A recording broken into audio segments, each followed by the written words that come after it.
है बसंत, उसका पहला पाठ हम पंछी उन्मुक्त गगन के। इस पाठ का हमने पिछले दिनों 2 भागों में हमने अध्ययन किया था। आज इसका जो तीसरा भाग होगा, यानी कि अंतिम भाग, इस अंतिम भाग में इस कविता के जो अंतिम 8 पंक्तियां हैं, उस 8 पंक्तियों का हम अध्ययन करेंगे। तो आइए कविता को देखते हैं।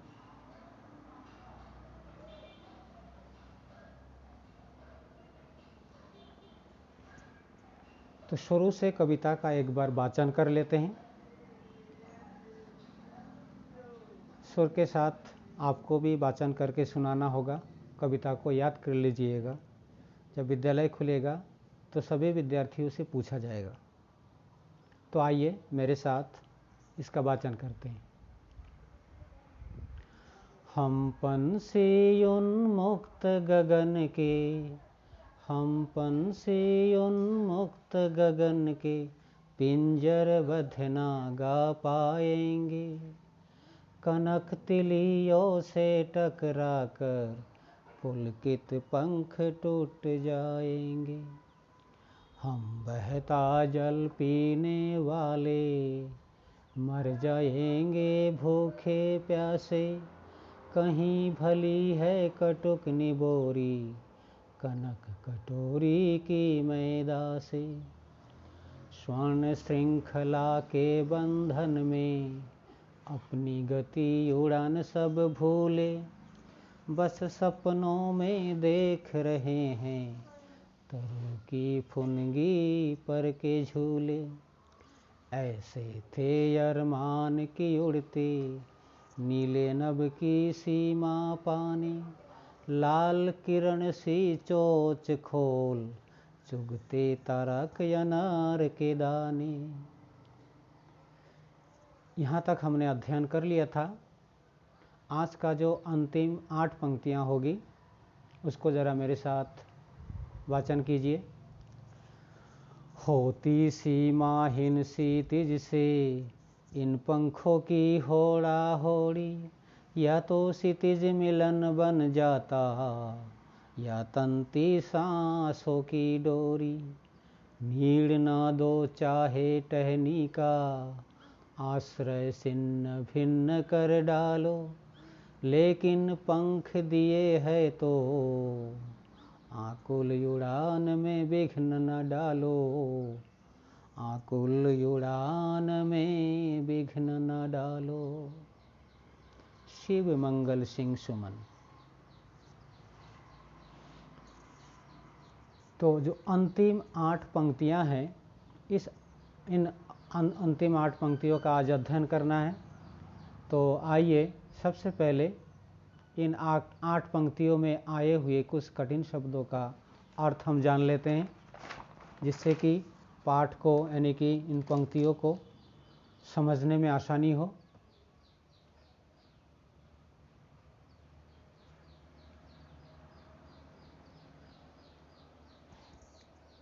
होती सीमाहीन क्षितिज से इन पंखों की होड़ा होड़ी। इसमें शब्द आया, देखिए, सीमाहीन। सीमाहीन शब्द का अर्थ होता है जिसकी कोई सीमा ना हो, असीम। नेक्स्ट शब्द है आपका क्षितिज। क्षितिज शब्द है।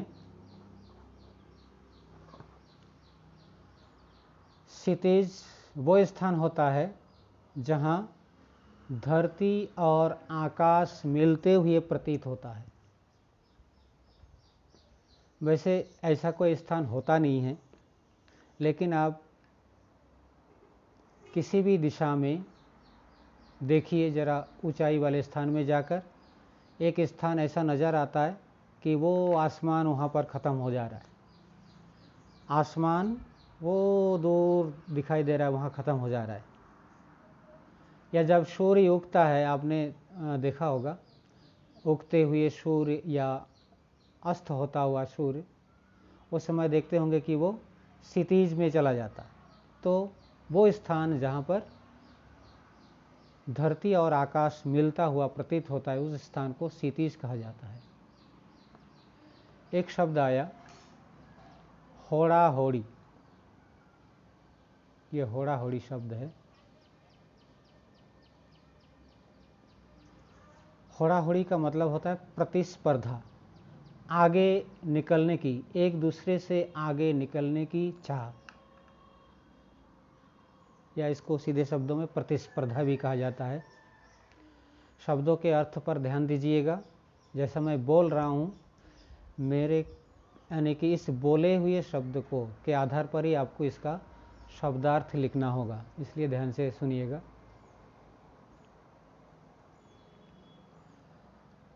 अगला शब्द क्षितिज आ चुका है। अगला शब्द है तंती सांसों की डोरी, यानी कि तंती सांसें, यानी कि इसका मतलब होता है टूटती सांसें।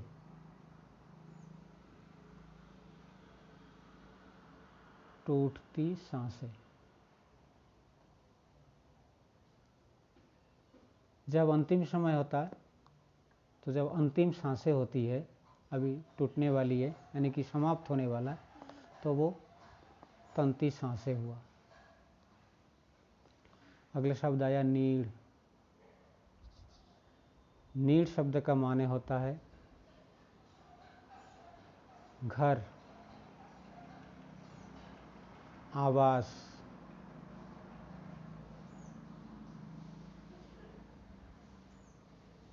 पक्षी के लिए घोंसला।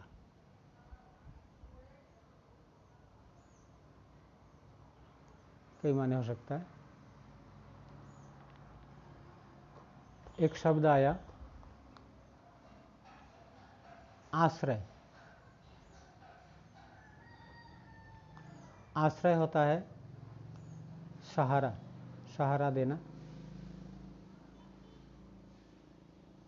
या शरण देना, शरण। देख लिया। शब्द आया छिन्न भिन्न। छिन्न भिन्न कर देना यानी कि नष्ट कर देना।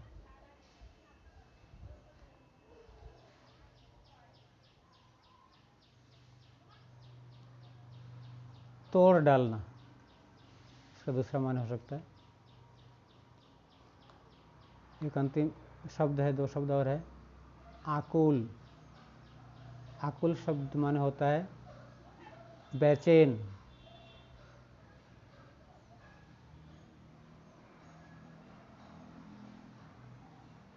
बेचैन,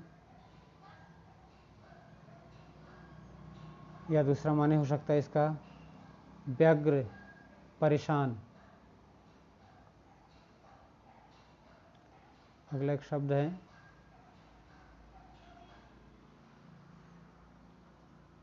विघ्न, माने बाधा।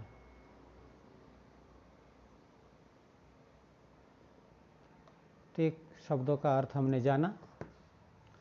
अब लाइन बाय लाइन इसका अर्थ समझते हैं। होती सीमाहीन क्षितिज से इन पंखों की होड़ा होड़ी, या तो क्षितिज मिलन बन जाता या तंती सांसों की डोरी। नीड़ न दो चाहे टहनी का आश्रय, छिन्न भिन्न कर डालो, लेकिन पंख दिए है तो आकुल उड़ान में विघ्न न डालो। सबसे पहले इसका संदर्भ लिखना होगा। संदर्भ आप पहले 2 बार लिख चुके हैं, तो पूर्ववत लिख दीजिएगा, और यदि पूरा लिखना चाहे तो लिखिएगा। प्रस्तुत पद्य खंड हमारी पाठ्य पुस्तक बसंत भाग 2 के हम पंछी उन्मुक्त गगन के नामक पाठ से लिया गया है। इस कविता के रचयिता है शिव मंगल सिंह सुमन। कवि इन पंक्तियों के माध्यम से पक्षियों के द्वारा अपने अधिकारों की बात कर रहे हैं। पक्षियाँ क्या चाहते हैं इस बात पर प्रकाश डाला गया है। तो इसमें आप देखिए, होती सीमाहीन क्षितिज से इन पंखों की होड़ा होड़ी। पक्षी कह रहे हैं कि हम आज़ाद पक्षी है, हम आज़ाद रहना चाहते हैं, हम आज़ाद रहकर उस सीमाहीन क्षितिज से, अर्थात जिसका कोई सीमा न हो, हम उड़ान भरकर उस क्षितिज के यानी कि अंतिम छोर तक जाना चाहते हैं, अंतिम छोर तक उड़ान भरना चाहते हैं। इस उड़ान के लिए, इस उड़ान में या तो हम उस क्षितिज तक पहुंच जाएंगे या हम समाप्त हो जाएंगे, या क्षितिज मिलन बन जाता या तंती सांसों की डोरी। अर्थात उस सीमाहीन क्षितिज में उड़ान भरते हुए या तो हमारा मिलन उस क्षितिज से हो जाएगा, अर्थात उस क्षितिज के अंतिम छोर तक हम पहुंच जाएंगे, या हम जान गंवा देंगे। लेकिन हम आज़ाद रहना चाहते हैं, आज़ाद रहकर हम उस क्षितिज तक उड़ान भरना चाहते हैं। नेक्स्ट पंक्तियाँ देखिए, नीड़ न दो चाहे टहनी का, आश्रय छिन्न भिन्न कर डालो। अब पक्षी कह रहे हैं, चाहे आप हमें रहने के लिए घोंसला ना दो, रहने के लिए आश्रय ना दो, रहने के लिए हमें घर ना दो, आवास ना दो। उनका आवास क्या होता है? टहनी का आवास होता है, पेड़ पौधों में रहते हैं, ठीक है ना।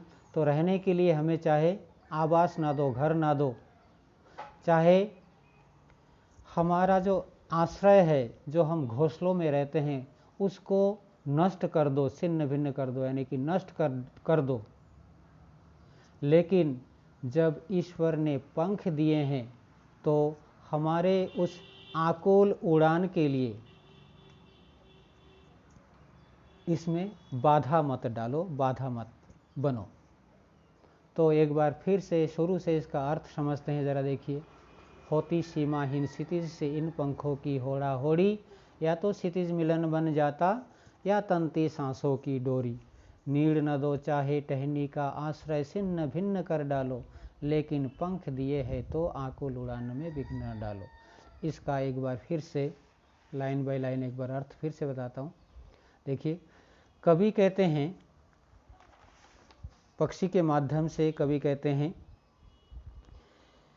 कि हमें मुक्त रहकर उड़ते हुए हम उस असीम क्षितिज से मुकाबला करेंगे, अर्थात उड़ते उड़ते उस अंतिम छोर तक पहुंचेंगे, क्षितिज के उस अंतिम छोर को प्राप्त कर लेंगे। इसके लिए भले ही हमारी प्राण चली जाए, हम प्राण गवा देंगे, कोई परवाह नहीं, लेकिन हम चाहते हैं आज़ाद रहकर उस क्षितिज के अंतिम छोर तक हमें पहुंचना है। फिर आगे कहते हैं, नीड़ न दो चाहे टहनी का। पक्षी कहते हैं, भले ही हमें टहनी पर घोंसला ना दो, भले ही हमारा आवास नष्ट कर दो। नीड़ न दो टहनी का, अर्थात भले ही हमें यानी कि हमें घोंसला ना दो, हमारा जो आश्रय है टहनी का, टहनी पर जो हम घोंसलों में रहते हैं, टहनी पर रहते हैं, ठीक है ना, उसको नष्ट कर दो, तोड़ मरोड़ दो। लेकिन ईश्वर ने जब हमें पंख दिए हैं तो हमारी इस उड़ान में बाधा मत डालो, अर्थात हमें स्वतंत्र होकर उड़ने दो। तो इस कविता का अर्थ मैंने आपको बताया, ठीक। अब पाठ के आधार पर बहुत सारे काम हैं, इस काम को भी आपको पूरा करना है। संदर्भ, पहले तो इसका शब्दार्थ लिखेंगे, जैसा मैंने बोला आपको कुछ शब्दों की अर्थ लिखना होगा, ठीक है। हमने सीमाहीन बताया था, क्षितिज बताया था, ठीक। उसके बाद होड़ा होड़ी शब्द बताया, सीमाहीन, जिसका कोई सीमा न हो, असीम। क्षितिज, वह स्थान जहाँ धरती और आकाश मिलता हुआ प्रतीत होता है। होड़ा होड़ी, आगे बढ़ने की चाह, प्रतिस्पर्धा, ठीक है ना। तंती सांसें अर्थात टूटती सांसें। फिर नीड़, घर, नीड़ हुआ घर, फिर यानी कि आवास। आश्रय, आश्रय का क्या बोला भी ध्यान है आपको?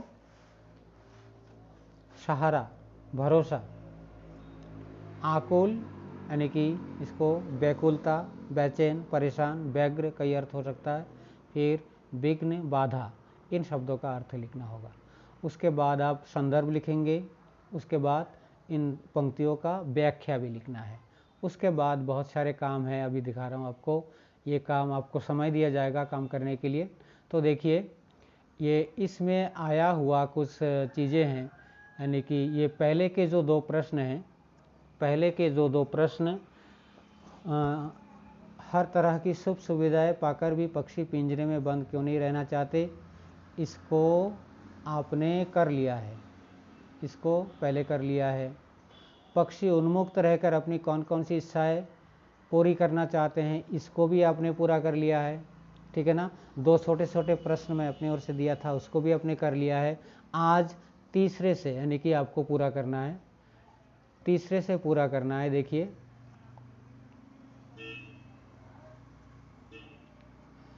भाव स्पष्ट कीजिए। या तो क्षितिज मिलन बन जाता या तंती सांसों की डोरी। ठीक, उसके बाद कविता से आगे बहुत सारे काम है, मैं आपको दिखा रहा हूँ, आपको इस प्रकार से काम करना होगा।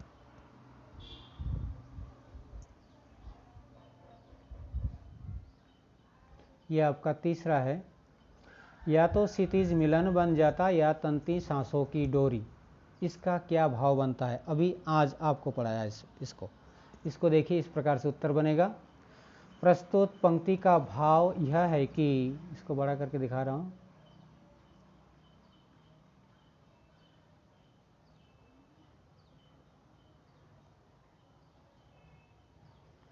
प्रस्तुत पंक्ति का भाव यह है कि पक्षी क्षितिज के अंत तक जाने की चाह रखते हैं, जो कि मुमकिन नहीं है, परंतु फिर भी क्षितिज को पाने के लिए पक्षी किसी भी स्थिति का सामना करने के लिए तैयार है, यहाँ तक कि वे इसके लिए अपने प्राणों को भी न्यौछावर कर सकते हैं, अर्थात स्वतंत्रता की कीमत उसके प्राणों से बढ़कर है। ये इसका उत्तर बनेगा, ठीक है। नेक्स्ट आपका भाव स्पर्श वाला हो गया। अब देखिए, कुछ प्रश्न आया, इसको ध्यान देना है।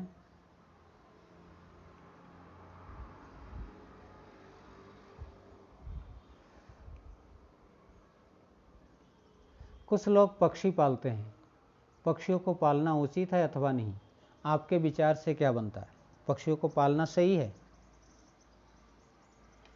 आज़ादी क्या होती है, वर्तमान समय में आप भली भांति महसूस कर रहे होंगे। हम पिछले लगभग 2 महीनों से घर में कैद है, कहीं जा नहीं सकते, किसी से मिल नहीं सकते, अपने मन मुताबिक कोई भी काम नहीं कर सकते। तो ज़रा सोचिए, पक्षियों को यदि बंद करके रख दिया जाए तो वो किस प्रकार से जीवन जीते हैं फिर। तो मेरे ख्याल से पक्षियों को कैद में रखना या पालना शायद उचित नहीं है। तो कुछ इस प्रकार से देखिए उत्तर बन सकता है।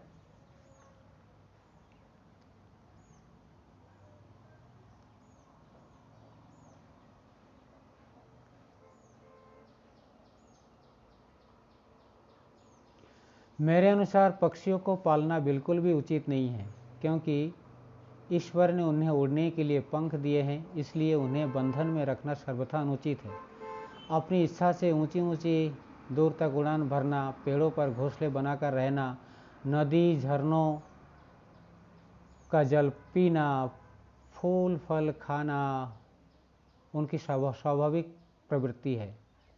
आप किसी को भी कितनी ही सुखी रखने का प्रयास करें, परंतु उसके स्वाभाविक परिवेश से अलग करना अनुचित ही माना जाएगा। आज़ादी अनमोल है, सैकड़ों स्वर्णिम मुद्राएं देकर भी उसे खरीदा नहीं जा सकता। तो इस प्रकार से ये उत्तर बनाइएगा। नेक्स्ट क्वेश्चन है, क्या आपने या आपकी जानकारी में किसी ने कभी कोई पक्षी पाला है? उसकी देखरेख किस प्रकार की जाती है, लिखिए। तो आपने, यदि आपने कभी पक्षी पाला है तो लिखिएगा कि आप उसकी देखरेख कैसे करते हैं, यानी कि शुरू से, अर्थात वो पक्षी आपको कहाँ मिला, कैसे मिला, कहाँ से लाए, उसके बाद घर लाने के बाद उसकी क्या क्या सेवा की, देखभाल की, ये सारी चीज़ लिखना होगा। ठीक है, तो इस टाइप से देखिए, इस टाइप से उत्तर बन सकता है कि एक बार एक घायल कबूतर हमारे घर आ गया जिसकी हमने देखभाल की और उसके ठीक होने के बाद वह हमारे साथ ही रहने लगा। सब घर वालों के लिए वह कौतूहल का विषय बन गया था। हम सब घर वाले उन्हें एक नन्हे बच्चे की तरह देखभाल करते थे। उसे रोज़ नहलाया जाता, उसके खाने पीने का बराबर ख्याल रखा जाता, लेकिन हमने उसे पिंजरे में नहीं रखा, बल्कि वह अपनी इच्छानुसार पूरे घर में उड़ता फिरता था। फिर इस प्रकार से हम अपने पक्षी का पूरा ध्यान रखते या ख्याल करते। तो देखिए ये लिखा गया है, लेकिन ये ज़रूरी नहीं कि आप इसी को लिखें, ठीक है ना, ये बिल्कुल ज़रूरी नहीं है। आप यदि आपने पक्षी पाला है तो उसके बारे में लिखिए, या आपके पड़ोस में कोई पक्षी पाला है, ठीक है ना, उसके देखभाल वो किस प्रकार से करते हैं उसको लिखना है। ठीक, इसको देख लिया आपने। अब नेक्स्ट,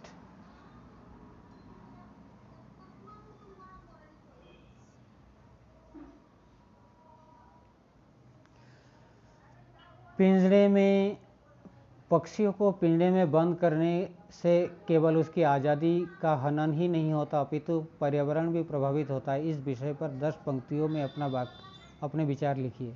तो देखिए इस प्रकार से लिखा गया है, इसको लिखिएगा आप। पक्षियों को पिंजरे में बंद करने से सबसे बड़ी समस्या पर्यावरण में आहार संस्कार असंतुलित हो जाएगी। जैसे घास के छोटे कीट खाते हैं तो उन कीटों को पक्षी, यदि पक्षी न रहे तो इन कीटों की संख्या में वृद्धि हो जाएगी, जो हमारी फसलों के लिए उचित नहीं है। इस कारण पर्यावरण असंतुलित हो जाएगा। पक्षी जब फलों का सेवन करते हैं तब चीज़ों को यहाँ वहाँ गिरा देते हैं, जिसके फलस्वरूप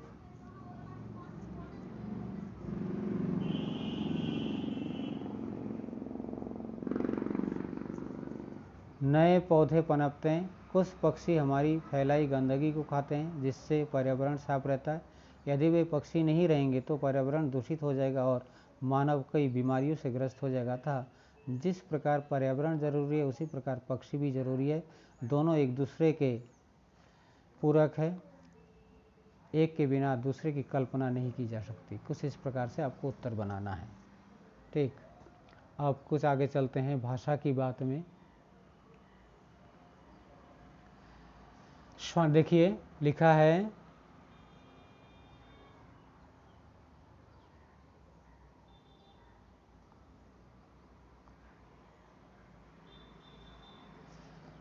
स्वर्ण श्रृंखला और लाल किरण। ये स्वर्ण श्रृंखला और लाल किरण,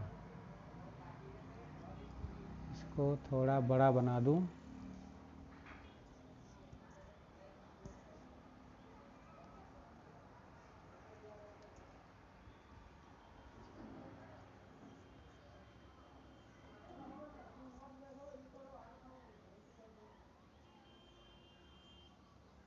ये स्वर्ण श्रृंखला, लाल किरण सी, देख रहे हैं, ये जोड़े के शब्द हैं, गुणवाचक विशेषण इसमें, यानी कि कैसी श्रृंखला, सोने जैसी, कैसी किरण, लाल किरण, गुणवाचक विशेषण होता है। कविता में ढूंढकर इस प्रकार के 3 और उदाहरण देना है। बहुत सारे मिल जाएंगे, छिन्न भिन्न हो गया, कई सारे हैं, कनक तिलियो, स्वर्ण श्रृंखला आया इसमें। तो इस प्रकार से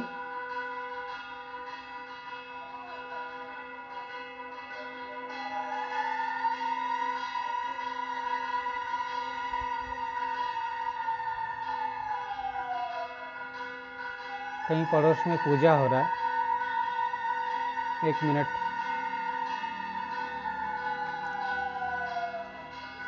आवाज़ आ रही है?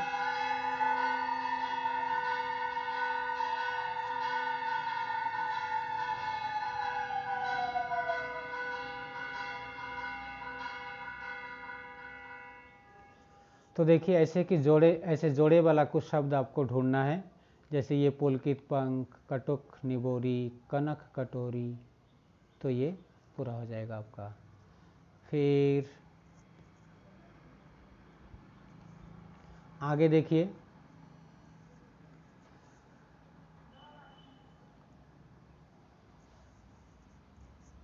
भूखे पैसे में द्वंद्व समास है। इन दोनों शब्दों के बीच लगे चिन्ह को सामासिक, ये एक रेखा देखा आपने, सामासिक चिन्ह है ये, और ये इस चिन्ह से और का संकेत मिलता है। भूखे पैसे, इसका मतलब हुआ भूखे और प्यासे। ऐसे ही कुछ सामासिक शब्दों को आपको ढूंढना है पाठ से। तो देखिए इसमें पाठ से क्या, कहीं से भी, या आप आम बोलचाल की भाषा में बातचीत करते हैं, जोड़े वाला शब्द जिसके बीच में सामासिक चिन्ह हो, एक छोटा सा डैश, जैसे अमीर गरीब, सुख दुख, रात दिन, तन मन, मीठा खट्टा, अपना पराया, पाप पुण्य, सही गलत, धूप छाँव, सुबह शाम। ठीक, इस प्रकार से ये आपका पूरा हो जाता है। फिर आगे देखते हैं कुछ काम।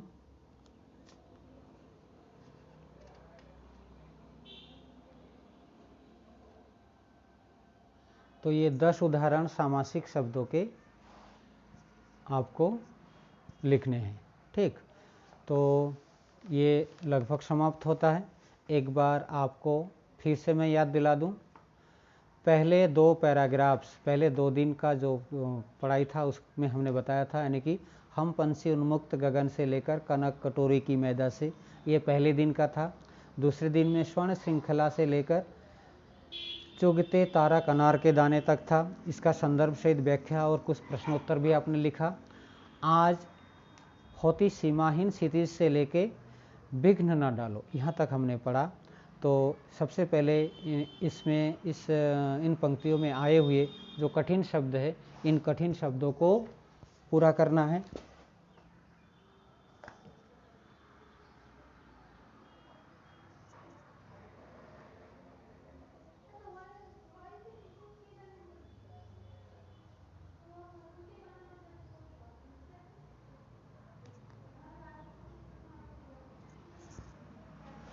ठीक, कठिन शब्दों को पूरा करने के बाद, यानी कि कठिन शब्द है उसका अर्थ लिखेंगे। उसके बाद आज के इन पंक्तियों का संदर्भ सहित व्याख्या लिखना है। उसके बाद पिछले दिनों 2 प्रश्न आप लिख चुके थे, अब तीसरा प्रश्न आज से यहाँ से शुरू होगा। भाव स्पष्ट कीजिए से किताब में देखिएगा। या तो क्षितिज मिलन बन जाता या तंती सांसों की डोरी, ये जो पंक्ति है इस पंक्ति का भावार्थ लिखना है। फिर कुछ प्रश्न हैं कविता से आगे। बहुत से लोग पक्षी पालते हैं, पक्षियों को पालना उचित है अथवा नहीं, अपने विचार लिखना है। ये उत्तर भी मैंने दिखाया आपको। दूसरा है इसका, क्या आपने या आपकी जानकारी में किसी ने कभी कोई पक्षी पाला है, उसकी देखरेख किस प्रकार की जाती है, इसको लिखना है। ठीक है ना। नेक्स्ट है, पक्षियों को पिंजरे में बंद करने से केवल उसकी आज़ादी का हनन ही नहीं होता अपितु पर्यावरण भी प्रभावित होता है। इस विषय पर 10 पंक्तियों में अपने विचार लिखने हैं, वो भी दिखाया मैंने, उसको पूरा करना है। फिर एक भाषा की बात रह जाता है, अनुमान और कल्पना, इसको छोड़ देते हैं।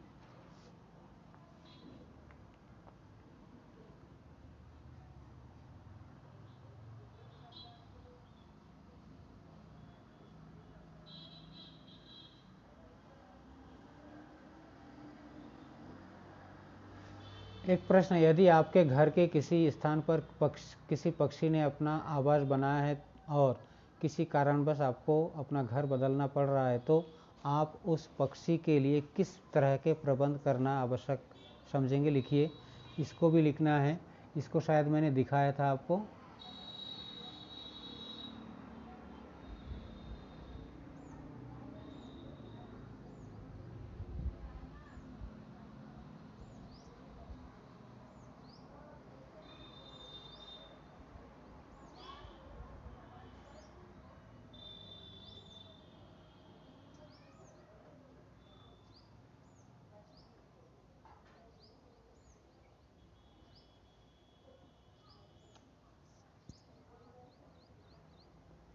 हाँ, भाषा की बात चलेंगे। चलिए, ये स्वर्ण श्रृंखला, लाल किरण, ये इसका बताया गया है इसमें, ये गुणवाचक विशेषण है। और भूखे प्यासे, अच्छा ये हो गया। 3 और उदाहरण देना है, मैंने बताया आपको। भूखे प्यासे द्वंद्व समास है, इसमें ये सामासिक चिन्ह है। तो ऐसे ही कुछ और उदाहरण खोजकर आपको काम पूरे करने हैं। तो आज आपका पहला पार्ट कंप्लीट होता है। इस वीडियो को देखने के लिए आपका बहुत बहुत धन्यवाद। इस वीडियो के आधार पर आपको पाठ पूरा करना है, ठीक है ना। सही धन्यवाद के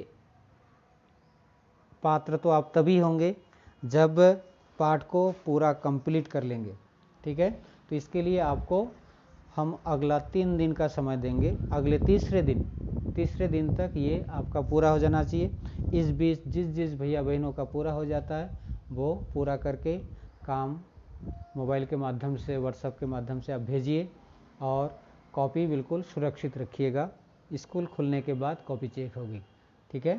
तो अगले वीडियो आने तक आपका बहुत बहुत धन्यवाद। घर में रहे, सुरक्षित रहे। जय हिंद, जय भारत।